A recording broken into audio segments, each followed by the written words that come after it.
마지막으로 저희 종합경기장, 우리 전주의 핫플, 제가 이름을 지었는데요. 마이스 or something 이렇게 했는데, 저희 전주, 광주의 핫플이라는 서울을 비롯해서 어떤 트렌드와, 그다음 광주의 우리 현장을 보고 나서, 보는 과정에서 우리가 어떤 생각을 하면 좋을까, 어떤 생각으로 우리 이 지역으로 다시 돌아오면 좋을까, 이런 생각을 해줘도 저는 좋을 것 같다고 생각이 드는데요. 그 대상으로, 비교 대상이 다양할 수 있다고 생각을 됩니다. 한옥마을일 수도 있고, 갱리단길일 수도 있고, 덕진공원일 수도 있고, 어디일 수도 있고, 전주 서부 신시가지일 수도 있는데요. 일단 그거 다 자유로운데, 저는 굳이 이제 가이드를 하나 같이 남겨놓자면 종합경기장을 생각해봐도 좋겠다는 생각이 들었어요.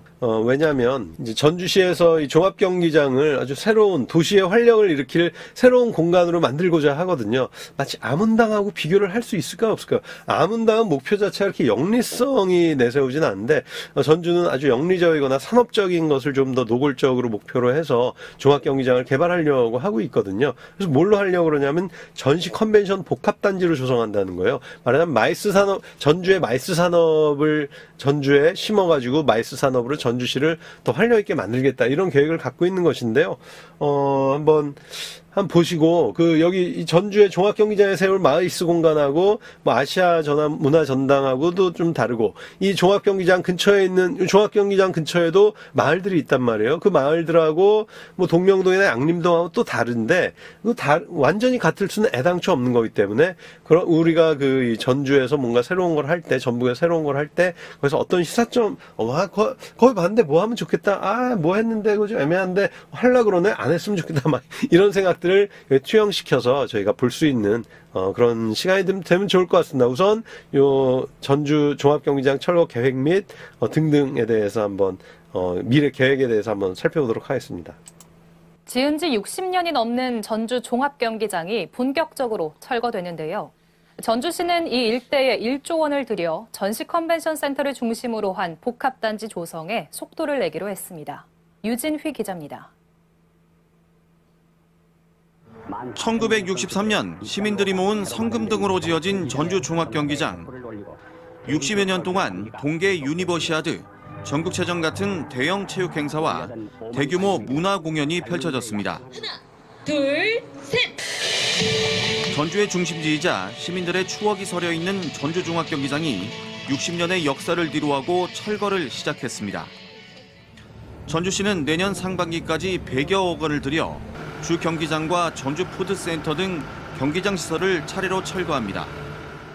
전주 종합경기장과 앞서 철거된 야구장의 대체 시설은 전주 월드컵 경기장 주변에 지어질 예정입니다.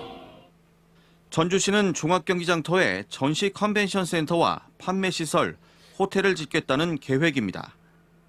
바로 옆 야구장 터에는 시립미술관과 문화 콘텐츠 체험 전시관도 건립할 예정입니다.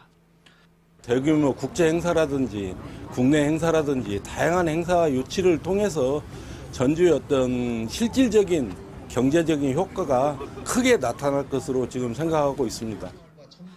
전주 종합경기장 일대를 개발하는 데 필요한 사업비는 전주시 자체 재정과 민간 투자 등 1조 300억 원가량. 전주시는 자체 재정 투입에 따른 중앙투자 심사와 도비 지원, 민간 투자 등 행정 절차에 집중해 철거 공사가 마무리되는 내년 하반기쯤 착공에 나설 계획입니다. 전북 특별자치도와 지금 건립비라든가 운영비에 대해서 협의를 하고 있고요.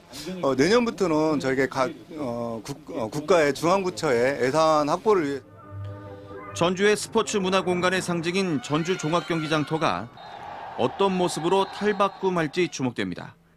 KBS 뉴스 유진휘입니다. 전주 종합경기장 계획 잘 보셨나요? 전시 컨벤션 복합단지로 만든다는 것인데요. 전시 컨벤션 복합단지로 만드는 게 그렇게 꼭 쉬운 일만은 사실 아닌 것 같아요. 여긴 장밋빛으로 얘기했고, 장밋빛 전망처럼 정말 잘 됐으면 하는 저 마음도 있는데, 이렇게 만만한 건 아니어서, 이거에 대해서 좀 약간 비판적이라거나 좀 점검하는 류의 뉴스 보도가 대구 경북 쪽에서 있어서, 그거 하나 보고 조금 얘기 좀 이어가도록 하겠습니다. 장소에 맞는 행사와 있고요. 위의 컨트롤 도시와 경침입니다. 하지만 마이스 산업의 장밋빛 전망만 있는 건 아닙니다. 전시 컨벤션 센터가 우후죽순 생겨나는 만큼 출혈 경쟁이 불가피하기 때문입니다. 이미 전시 컨벤션 센터는 대구 경북에만 엑스코와 하이코, 구미코, 안동 국제 컨벤션 센터 4곳이 있고 전국적으로는 모두 20곳에 달하는데요. 건립 예정인 곳까지 포함하면 이 한정된 전시 컨벤션 시장을 놓고 경쟁이 과열될 수밖에 없습니다. 실제로 소방, 방재나 신재생 에너지 등 비슷한 분야의 전시 행사가 전국에서 따로 열리면서 중복 개최 문제가 여전합니다. 또 코로나19 같은 대외적 변수에 취약하다는 점도 문제입니다. 이 한국관광공사 자료를 보면 국내 마이스 행사는 2019년 23만여 건에서 2020년 3만 400여 건으로 급감했습니다. 대구 엑스코만 봐도 최근 회복되긴 했지만 2020년 전시, 컨벤션 회의가 전년의 3분의 1로 줄었고 이 매출액도 절반으로 뚝 떨어졌습니다. 이 지역의 전시 컨벤션 센터는 자금 상당액이 지역민의 세금에서 충당되는 만큼 이 건립과 운영 등의 신중한 접근이 필요한데요. 이 때문에 전문가들은 선택과 집중을 해야 한다고 강조합니다. 지역 특성을 살린 전시회의 등 콘텐츠를 개발하고 이 시설 건립 과정에서 인근 지역과 중복 투자 여부, 시설의 사후 활용 여부 등 경제적 타당성을 꼼꼼히 따져봐야 한다는 건데요. 또 산업을 총괄할 수 있는 범국가 차원의 컨트롤 타워를 만들고 이 관광진흥법, 국제회의산업법 등 따로 관리되고 있는 현행법 대신 이 산업 전체를 아우르는 총괄법을 제정해야 한다는 주장도 나옵니다. 이 굴뚝 없는 황금 사업으로 각광받고 있는 마이스 산업. 이 지역 경제를 활성화시킬 미래 먹거리로 자리매김할 수 있을지 주목됩니다. 지금까지 가치경제 오하영입니다.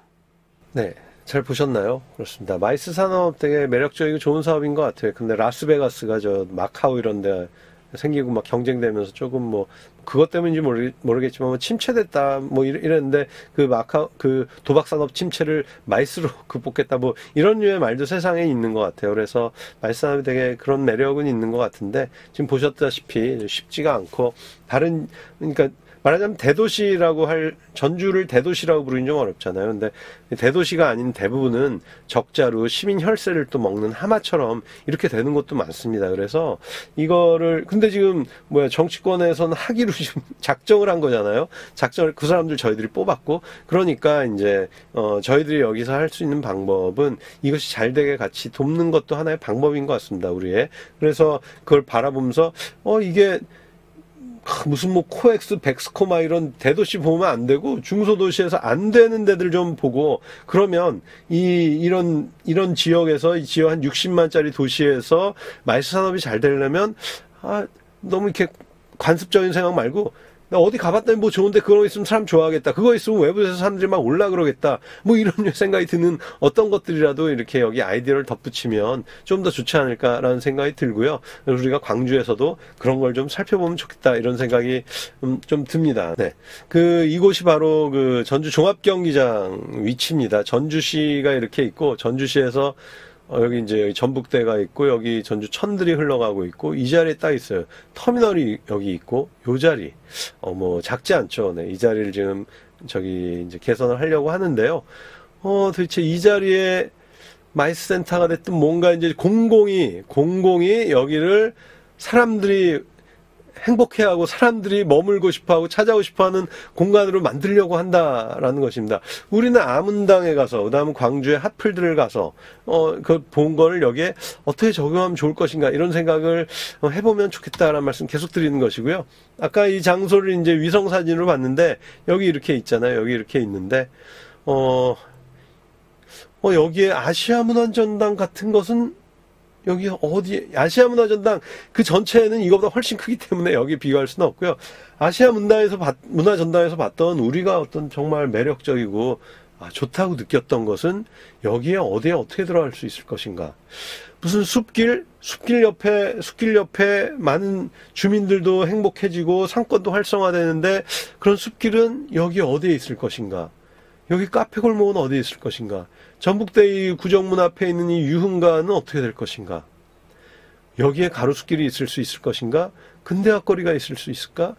무슨 리단길이 생긴다면 어디 생길 것인가. 네. 이런 생각을 딱 하면서 저기 컨벤션 센터가 됐든 뭐가 됐든 저게 들어오려면 저런 것들과 함께 저것이 성장하려면 어떻게 하면 좋을까. 이런 생각을 해보면 좋겠죠. 너무 큰 얘기인가요? 이 정도면 전주 시장, 익산 시장, 군산 시장이 할 생각을 저희가 하는 건가요? 그럴 수도 있다고 생각합니다. 그러나 그 사람들도 어떻게 자기가 다 생각하겠습니다. 다 물어보는 것이죠. 물어보는 사람들은 어떻게 할까요? 딴 사람한테 또 물어보는 것이죠.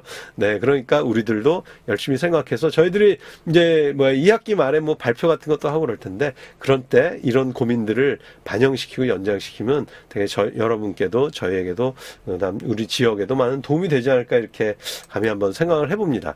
조금 이 전주 이 종합운동장 부지를 가깝게 가져와 봤어요. 옆에 학교도 있는데 학교도 이전하는가 뭐 그랬던 것 같기도 한데요. 우리가 이제 아시아 문화전당 이런 데를 갔다 왔을 때 여기 딱 보면 가기 이제 뭐 거기 이런 여러 가지 시설이 있는데 이곳에 만약에 어린이 체험관이 좋았다면 여기 어린이들은 어디로 갈 것인가? 거기 하늘마당이라는 게 진짜 주민과의 호흡에 주민들의 지지를 얻고 주민들이 행복하는데 큰 도움이 됐다면 여기 하늘마당은 어디 있는가? 여기 열린마당은 있는가? 빅도어 같은 건 있는가? 문화정보원은 복합전시관은 이런 거를 이제 이 공간에서 이 공간을 만들 때 이것도 있으면 좋겠다. 저것도 있으면 좋겠다라는 말을 막 이렇게 이제 여기다 제안을 하고 얘기를 하면 네, 누군가 들을 수 있지 않을까요? 그렇습니다. 사실 여기를 그 컨벤션 센터로 만드는 것이고 여기에는 미술관하고 아까도 들으셨지만 문화 콘텐츠 체험 센터인가 뭐 그런 비슷한 기관을 여기다 넣는 거예요. 체험 전시관을. 그러니까 특히 콘텐츠를 전공하는 사람들 아까 그 마이스 산업에 대해서도 대구경북 KBS에서도 정말 중요한 것은 어떤 콘텐츠로 특화하고 채울 것인가 중요한 것이다라고 거기 얘기하는 것처럼 네, 여기도 바로 이 공간을 해결하는 방법에 콘텐츠라는 걸 사용할 의사가 있기 때문에 저희들이 아시아 문화전당을 저희 전공의 눈이었든 내 인생의 눈이었든 상관없는 것 같습니다. 그 눈으로 보고 여기에 무엇이 비쳤으면 좋겠다. 무엇이 함께 했으면 좋겠다. 이런 생각들을 여러분들이 많이 해주시고 제안해 주시면 정말 좋지 않을까요? 어떠세요? 좋을 거라고 생각합니다. 정말요. 네. 그렇습니다. 자, 이렇게 해서 저희가 이제 광주 현장 답사에서 생각할 어떤 맥락, 그 다음에 광주의 실제 탐방할 장소, 이것을 우리 지역에 돌아와서 뭔가 가치를 이렇게 덧붙일 수 있는 방안, 가치를 덧붙일 수 있는 대상, 이런 것들을 쭉 소개를 했는데요.